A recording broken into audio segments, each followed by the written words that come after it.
Our mindset going into round 3 is a little different since it's a team that we've only seen twice all year. We spent a bit more time scouting what they do and what their players' tendencies are. And it was a good scout that we had, and travel out there wasn't too bad. We went a day early, had a nice team meal together.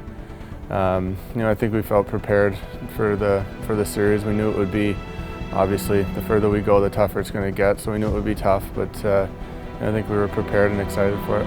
Our goal going out there was, definitely to try and steal one on the road. Game 1 started off, we figured they would come out hard, and we wanted to match that and weather their storm if they came out, really blazing. And we were fortunate enough to get a goal pretty early, and then backed it up with another one to take a 2-0 lead. So, I think that really made our whole bench sort of settle in, and I think our line played one of the better games that we've had in a while.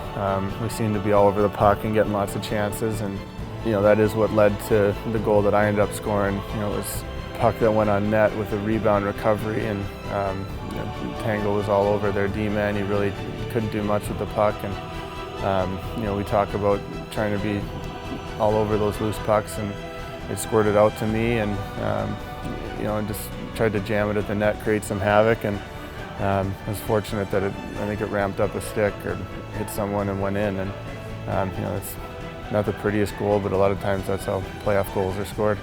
Once you have the 2-0 lead, you're just trying not to really give them anything. And we didn't really do a very good job of that because we took a lot of penalties, and our penalty kill had to be really on point. Our guys who primarily kill penalties were getting used a lot more than they should, and but they were up to the task and did a great job.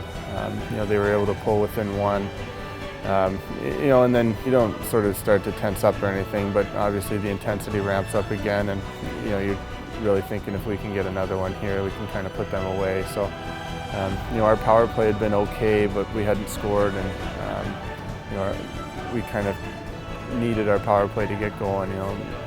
This trend of our team is if we score power play goals and win the special team battle, we're in a good spot to win. So it was nice to get that PP late, and then able to execute on it. And I think once that one went in, it was everyone relaxed again, and we were feeling pretty good about the win. Talked about our initial goal of getting the split, but as soon as you get the win in game 1, that goes right out the window. Then our mentality switches, like, okay, let's get greedy, let's get both. And that's obviously the right mentality to have. We are back inside the SAP Center, the Shark Tank in San Jose, and ready to go with game number 2 of the Western Conference Finals. Well, our message was, we can't put them on the power play as much as we did. That's a pretty good formula for, giving up goals, and we didn't really execute our game plan well at all. It was a stick penalty early, and then kind of a silly penalty after the whistle. The start of game 2 wasn't exactly how we wanted it to go. And clearly they came out with a power play that was going to simplify and execute, and they did a great job on their power plays. You got to tip your cap to them, but it was silly of us to give them those opportunities right away. Yeah, the comeback was obviously huge for us. You dig yourself a 2-0 hole, but after the first, we were kind of saying, like, that's just not us. That's not how we play. And if we felt if we do the right things, we would have a chance to get back in the game. And we just kind of chipped away at it. And we were really fortunate to get one late in the first to make it a 1-goal game where we really didn't deserve to be in that position. And then I think it was late in the second to get a power play goal and tie the game up was obviously a kind of a saving grace for us in the game. And at that point it becomes a whatever it was, 30-minute hockey game or 25-minute hockey game. And unfortunately, right after that goal, we take another penalty, they score again. And, it's just kind of us shooting ourselves in the foot each time.